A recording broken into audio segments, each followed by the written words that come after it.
प्रिय मित्रों, अनंत जीवन देने वाले यीशु मसीह के पवित्र नाम में आप सबको मेरा प्रेम भरा नमस्कार।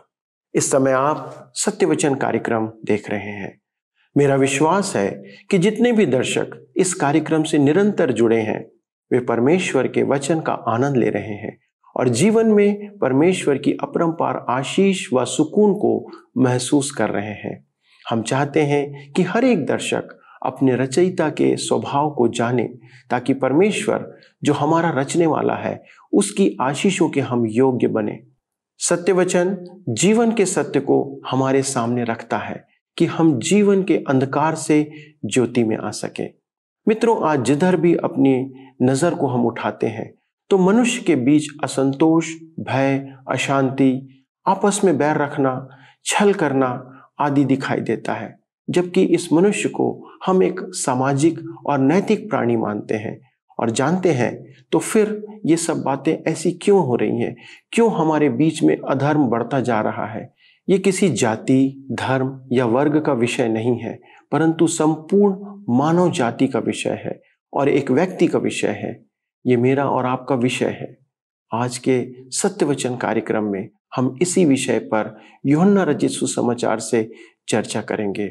जिसके पास जीवन है उसने ज्योति को बनाया है, वही हमारे जीवन के अंधकार को मिटा सकता है। हम उसे जितना अधिक जानेंगे उतना अधिक हमारी समस्या रूपी अंधकार को वह दूर करेगा। इसलिए उसे जानना अंधकार से दूर होना है और उसे ना जानना अंधकार में रहना है। तो आइए हम आज के अध्ययन में आगे बढ़ते हैं। विश्व की सृष्टि का विभाजन आप कैसे करेंगे? मैं एक अंतरिक्ष अभियंता के बारे में पढ़ रहा था। वह ऊष्मा का विशेषज्ञ था जो अंतरिक्ष यान पर ऊष्मा रोधक कवच चढ़ाता था। उसने कहा, यह जगत 3 पदार्थों से बना हुआ है। मेरे विचार में परमेश्वर की उंगलियों के निशान हर एक पदार्थ पर हैं।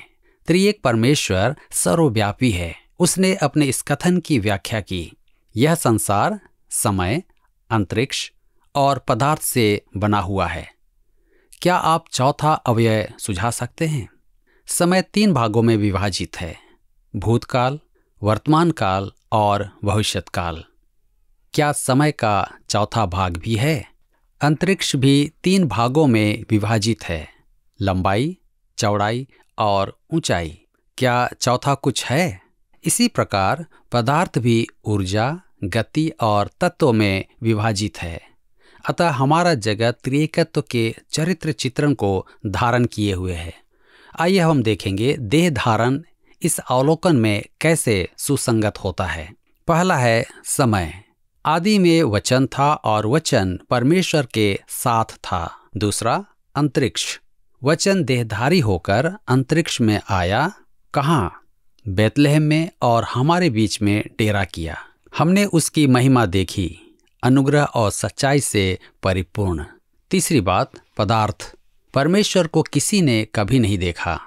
केवल एकमात्र पुत्र जो पिता की गोद में है उसी ने उसे प्रकट किया, क्योंकि वह पदार्थ रूप में आया, मानव रूप में, इसलिए मनुष्य उसे देख पाया। यह देह धारण का समय, स्थान और पदार्थ परिप्रेक्ष्य है। आइए हम आगे देखेंगे। भूतकाल। आदि में वचन था। वर्तमान काल, वचन देहधारी हुआ। भविष्यत काल, परमेश्वर को कभी किसी ने नहीं देखा, केवल एकमात्र पुत्र ने उसे प्रकट किया। पौलुस ने फिलिपियों को लिखा, फिलिपियों की पत्री 3 अध्याय उसके 10 पद में, ताकि मैं उसको और उसके मृत्युंजय की सामर्थ्य के मर्म को जानूं। अब अंतरिक्ष या स्थान के विभाजन के साथ हम उसे देखेंगे। लंबाई, वह आदि में वचन था। चौड़ाई, वह इस पृथ्वी पर देह धारण करके आया। ऊंचाई, परमेश्वर को किसी ने कभी नहीं देखा, केवल पुत्र स्वर्गिक ऊंचाई से नीचे आया कि परमेश्वर को प्रकट करे। अब हम उसे पदार्थ के परिप्रेक्ष्य में देखेंगे। ऊर्जा। आदि में वचन था, वचन परमेश्वर के साथ था। यह ऊर्जा है। जगत की उत्पत्ति कैसे हुई? परमेश्वर ने कहा, एक बुद्धिजीवी के लिए जगत की उत्पत्ति बड़ी जटिल समस्या है। इसी कारण वह विकासवाद के सिद्धांत से संतुष्ट है। परंतु जगत की उत्पत्ति का उचित वर्णन यहाँ है। परमेश्वर ने कहा, सबसे पहली प्रक्रिया यही थी जिसकी प्रतिक्रिया से पदार्थ उत्पन्न हुआ। परमाणु विखंडन क्या है? परमेश्वर की रचनात्मक क्रिया का प्रत्यावर्तन है, अर्थात परमेश्वर की रचना को विखंडित करना।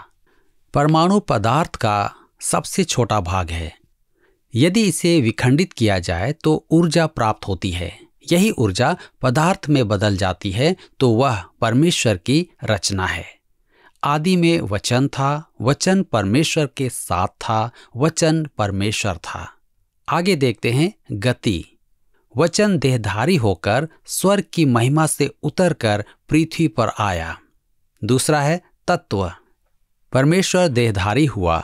इस संसार में सबसे बड़ा आश्चर्य है कि परमेश्वर मनुष्य बना। देह धारण का आश्चर्य इन दिनों के चमत्कारों से भी इसकी तुलना नहीं कर सकते हैं।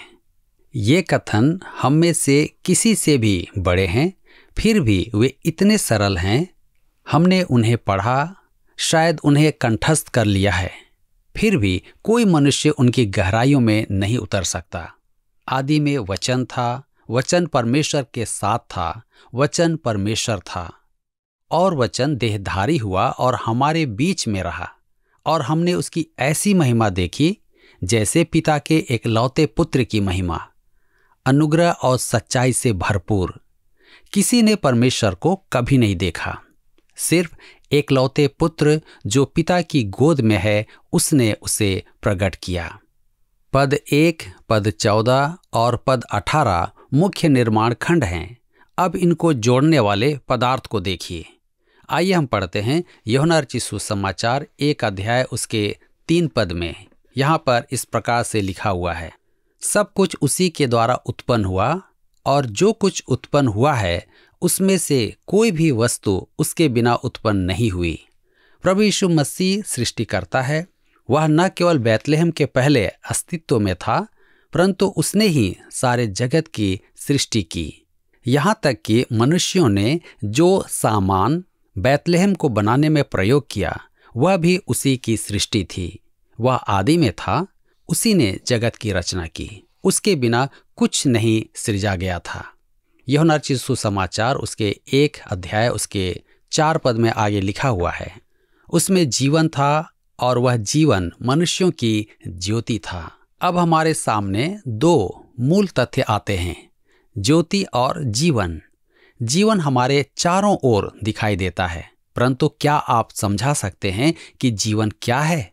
वैज्ञानिक कहते हैं कि उन्होंने जीवन की खोज कर ली है, परंतु सत्य तो यह है कि उन्होंने जीवन की खोज नहीं की है।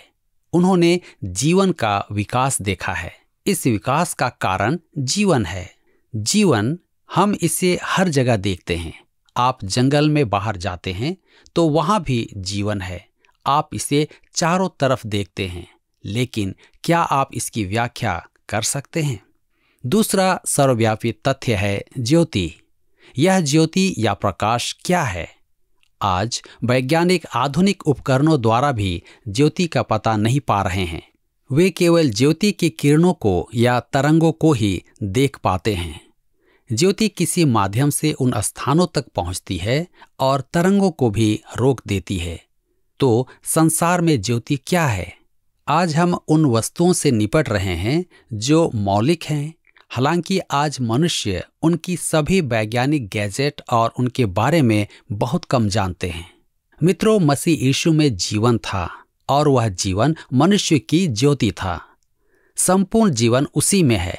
आप और मैं जिस जगत में रहते हैं वह आत्मिक अंधकार से परिपूर्ण है। उत्पत्ति की पुस्तक 1 अध्याय उसके 3 पद में लिखा है कि परमेश्वर ने कहा, उजियाला हो।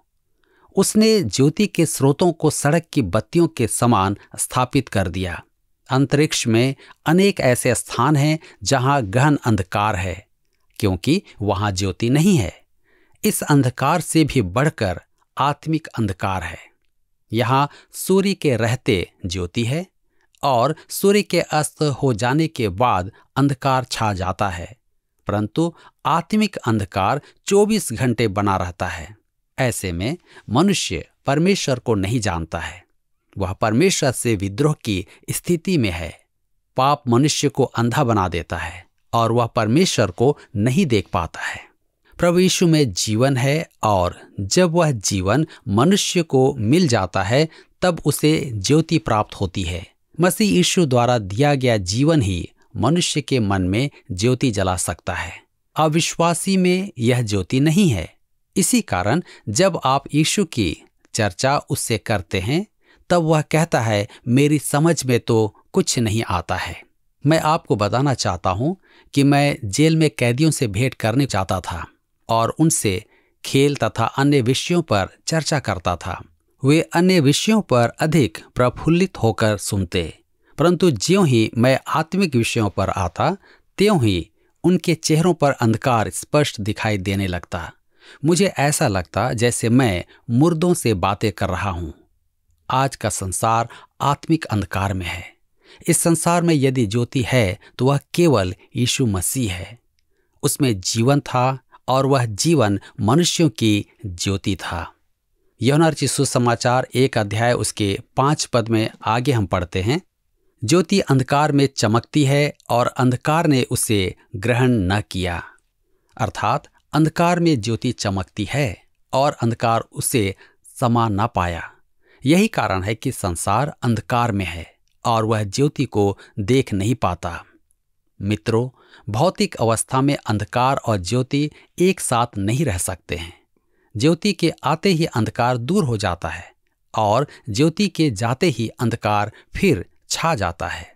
एक विश्वासी जब अविश्वासी से मसीही विश्वास की चर्चा करे तो वह कहता है, आपका कहने का अर्थ क्या है? मैं यथासंभव भले काम करता हूं, क्या मैं विश्वासी नहीं हूं? यह ज्योति और अंधकार का उदाहरण है। अंधकार ज्योति में समा नहीं सकता है। इस पद का यही अभिप्राय है। ज्योति अंधकार में चमकती है और अंधकार ने उसे ग्रहण न किया। आइए हम पढ़ेंगे यूहन्ना रचित सुसमाचार 1 अध्याय उसके 6 से 10 पद में। यहां पर इस प्रकार से लिखा हुआ है, एक मनुष्य परमेश्वर की ओर से आ उपस्थित हुआ जिसका नाम यूहन्ना था। वह गवाही देने आया कि ज्योति की गवाही दे, ताकि सब उसके द्वारा विश्वास लाएं। वह ज्योति न था, परंतु उस ज्योति की गवाही देने के लिए आया था। सच्ची ज्योति जो हर एक मनुष्य को प्रकाशित करती है जगत में आने वाली थी। वह जगत में था और जगत उसके द्वारा उत्पन्न हुआ और जगत ने उसे नहीं पहचाना। मित्रों, यही संसार की त्रासदी है कि संसार ने उसे नहीं जाना। और आज भी हम देखते हैं कि अविश्वास और नास्तिकवाद साथ साथ चलते हैं। आज अविश्वास और नास्तिकवाद बढ़ रहा है। अविश्वास हमारी सेमिनरी और प्रचार मंचों पर भी पहुंच गया है। मुझे एक दिन किसी ने कहा, आपने समाचार पत्र में पढ़ा कि सेमिनरी के एक डॉक्टर ने क्या लिखा है? क्या यह एक बुरी बात नहीं? मैंने कहा, मैं नहीं सोचता। हमारे थियोलॉजी के ज्ञाता एवं प्राध्यापक कहते हैं कि वे मसीही नास्तिक हैं, जबकि नास्तिक शब्द ही मसीही विश्वास से अलग है। चाहे नास्तिक क्यों न कहे कि वह नया जन्म और यीशु को ग्रहण करके उद्धार पाने पर विश्वास न करता हो, लेकिन सत्य तो सत्य है कि संसार उसे नहीं जानता है। आइए हम पढ़ें यूहन्ना रचित सुसमाचार 1 अध्याय उसके 11 पद। यहाँ पर हम इस प्रकार से पाते हैं, वह अपने घर आया और उसके अपनों ने उसे ग्रहण नहीं किया। वह अपने ही जगत में आया और उसके अपनों ने ही उसे ग्रहण नहीं किया। तब हम आगे पढ़ते हैं यूहन्ना रचित सुसमाचार 1 अध्याय और उसके 12 पद में लिखा है, परंतु जितनों ने उसे ग्रहण किया उसने उन्हें परमेश्वर की संतान होने का अधिकार दिया, अर्थात उन्हें जो उसके नाम पर विश्वास रखते हैं। मित्रों, यह अधिकार केवल उनका है जो उसके नाम में विश्वास करते हैं। जब हम कहते हैं कि विश्वास करना, तो वह मस्तिष्क से संबंधित ज्ञान के संदर्भ में नहीं है, क्योंकि इसके साथ स्थान सूचक शब्द में लगा हुआ है। अतः कोई कहे कि मुझे विश्वास है तो वह पूरी बात नहीं है।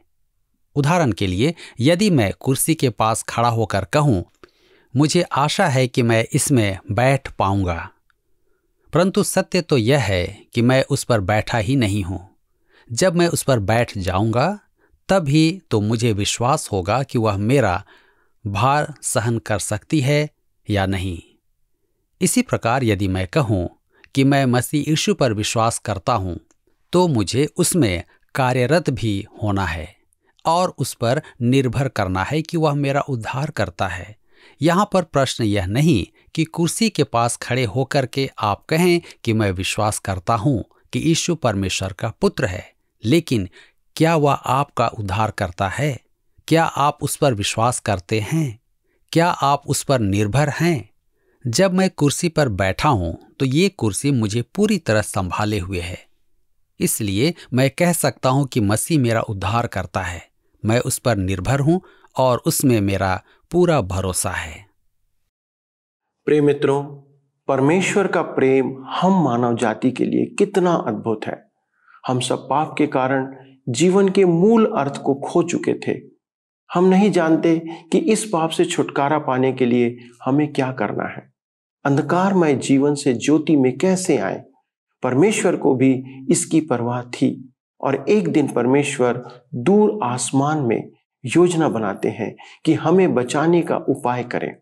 आज का अध्ययन हम पर स्पष्ट करता है कि परमेश्वर यीशु मसीह में होकर मानव रूप धारण करते हैं और वह हम पर प्रकट होकर हमें अंधकारमय जीवन से ज्योति में लेकर आते हैं। जैसे कि हमने देखा कि लिखा है कि वह अपनों के बीच आया, लेकिन अपनों ने उसे ग्रहण नहीं किया, यानी वह हमारे बीच में प्रकट हुआ। यदि हम उसे ग्रहण करें तो आगे वह कहता है, जितनों ने उसे ग्रहण किया उसने उन्हें अपनी संतान होने का अधिकार दिया। हाँ मित्रों, यदि आज आप उसे ग्रहण करते हैं तो वह आपको अपनी संतान बनाने का अवसर देता है। वह जीवन दाता और ज्योति को बनाने वाला परमेश्वर है। इसलिए आप जब उसे ग्रहण करेंगे तो इस संसार के बनाने वाले की संतान होने का अधिकार आपको मिलता है। आप स्वर्ग के अधिकारी बन जाते हैं। क्या आज अपना हृदय इस महान परमेश्वर को, जो यीशु नाम में हमारे बीच में प्रकट हुआ, ग्रहण करेंगे? यदि हाँ, तो आइए हम सब मिलकर उससे प्रार्थना करें कि वह हमको प्रभु यीशु मसीह के नाम से ग्रहण करें। हमारे स्वर्गीय पिता, हम धन्यवाद देते हैं कि आपने अपने प्रिय पुत्र को इस संसार में भेजा और उसके द्वारा से आपने हमसे मेल मिलाप किया। पिता, हम सब तो भटकी हुई भेड़ों के समान थे। हम सब ने अपना अपना मार्ग लिया था और आपसे बहुत दूर थे, लेकिन प्रभु आपने ही हमें पुनः अपने घर में ले आने के लिए प्रयास किया और प्रभु यीशु को भेजा। पिता, हमारी प्रार्थना है कि जैसे आपका वचन कहता है कि जितनों ने उसे स्वीकार किया, जितनों ने ग्रहण किया, आपने उन्हें अपनी संतान होने का अधिकार दिया। हमारे स्वर्गीय पिता, आपसे विनती है कि हमारे जितने भी दर्शक इन वचनों को सुनकर आपको आज ग्रहण करते हैं, कृपा करके आप उन्हें अपने अनंत निवास में ग्रहण करें, अपनी संतान उन्हें बनाएं और अनुग्रह करके उनके जीवन को बदलें। पिता परमेश्वर, उन सब टूटे हुए हृदयों को आपके पास ले आते हैं जो इस संसार में भटके हुए हैं, जो नाना प्रकार की शैतान के प्रहार के कारण से दुखी हैं, परेशान हैं। उनके जीवन को प्रभु, जो आज आपको पुकारते हैं, उन्हें ग्रहण करें और उन्हें अनंत शांति और विश्राम प्रदान करें। हमारे प्रभु यीशु मसीह के द्वारा इस विनती को मांगते हैं, आमीन। प्रिय मित्रों, मेरा आपसे निवेदन है कि आप निरंतर हमें एसएमएस करते रहें ताकि हम आपके बातों को समझकर उसके अनुसार आपको प्रत्युत्तर दे सकें। प्रभु में आप सबों को आशीष प्राप्त हो। नमस्कार।